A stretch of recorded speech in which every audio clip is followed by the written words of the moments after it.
भारत की एक ऐसी कंपनी जिसके सभी प्रकार के vehicles Africa, Saudi Arabia, Dubai, Australia, Sri Lanka जैसे कई देशों के अंदर ऑपरेट किए जाते हैं। साथ ही में ये कंपनी भारत के अंदर भी एक बड़े मार्केट को कवर करती है। तो अब इसी कंपनी ने भारत के लिए एक बहुत बड़ा काम कर दिखाया है। असल में दोस्तों, स्विच मोबिलिटी नाम की एक इलेक्ट्रिक व्हीकल निर्माता कंपनी जो कि यूके बेस्ड कंपनी मानी जाती है, लेकिन अशोक लेलैंड ने अब इसी कंपनी को फुल्ली एक्वायर कर लिया है। इतना ही नहीं, भारत में इसके संपूर्ण शेयरधारता को अधिग्रहण भी किया जा चुका है। तो इससे अब हमारे देश को कई बड़े फायदे होने वाले हैं। जहां पर एक काम अकेले कंपनी करती थी, अब दो कंपनियां उसी काम को जल्द कंप्लीट करा करेंगी।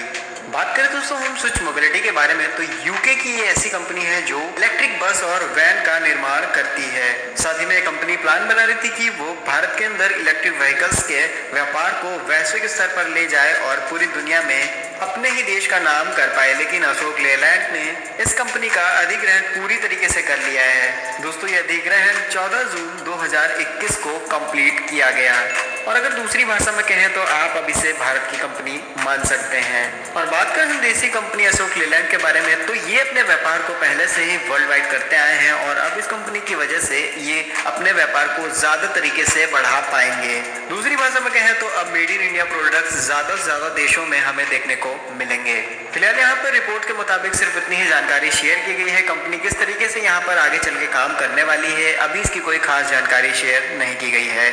आप लोगों का अशोक लेलैंड के बारे में क्या कहना है, अपनी राय कमेंट सेक्शन में जरूर बताइएगा। तो बात करें हम इस वर्ष के बारे में, तो टाटा ने कई बड़े कदम उठाए हैं। चाहे वो चीनी आयात को बंद करना हो, चाहे बैटरी मैन्युफैक्चरिंग हो या फिर वैक्सीन मैन्युफैक्चरिंग में सहयोग देना हो, टाटा ने अपना रोल बाखूबी निभाया है। लेकिन इन्हीं सबके बीच में टाटा ने अब एक और बड़ा काम कर दिखाया है जिस बात के लिए हम सभी को टाटा पे गर्व होना चाहिए। असल में दोस्तों, टाटा मोटर्स और टाटा पावर्स के संयुक्त से भारत का सबसे बड़ा सोलर कारपोर्ट को स्थापित किया गया है जो लगभग 7000 टन कार्बन के उत्सर्जन को भारत से रोकेगा। और दोस्तों, बेसिक तौर पर अगर हम बात करें कारपोर्ट के बारे में, तो जैसा कि कार पार्किंग के लिए जगह बनाई जाती है उसके ऊपर टीन से उसको ढक दिया जाता है, और लेकिन यहाँ पर सोलर से ढका गया है ताकि अगर इलेक्ट्रिक व्हीकल्स होंगे तो उनको उसी सोलर इलेक्ट्रिसिटी से चार्ज किया जा सकेगा। वो पार्किंग में खड़े हुए आसानी से चार्ज की जाएंगी। तो बेसिक कंसेप्ट बस यही है। टाटा मोटर्स और टाटा पावर ने पुणे के चिखली में स्थित भारत का सबसे बड़ा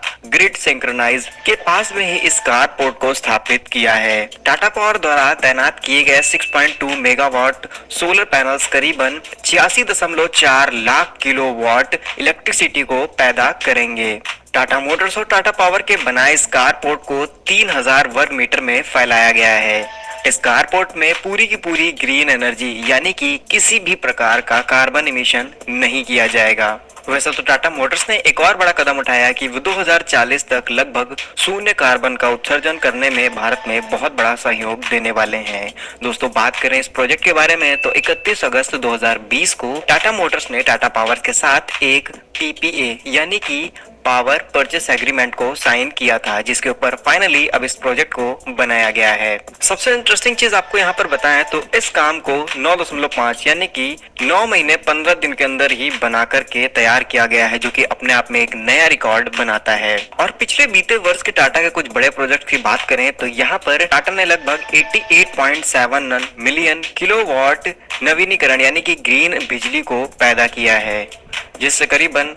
72,740 मैट्रिक टन कार्बन डाइऑक्साइड को उत्सर्जन से रोकने में मदद मिलेगी। इससे पहले टाटा ने अमृतसर में दुनिया के सबसे बड़े रूफटॉप का निर्माण किया था जो कि 16 मेगावाट के आसपास था। इसके अलावा कोचीन इंटरनेशनल एयरपोर्ट पर 2.67 मेगावाट का प्रोजेक्ट है। साथ ही में दुनिया का सबसे बड़ा सौर ऊर्जा संचालित क्रिकेट स्टेडियम में भी 120 किलोवाट में टाटा का सहयोग रहा है। तो दोस्तों, ये था टाटा की तरफ से हुआ भारत के अंदर एक और नया बड़ा कारनामा। आप लोगों का क्या कहना है टाटा के बारे में, अपनी राय कमेंट सेक्शन में जरूर बताइएगा। ऐसे और भी मेड इन इंडिया वीडियोस देखने के लिए आप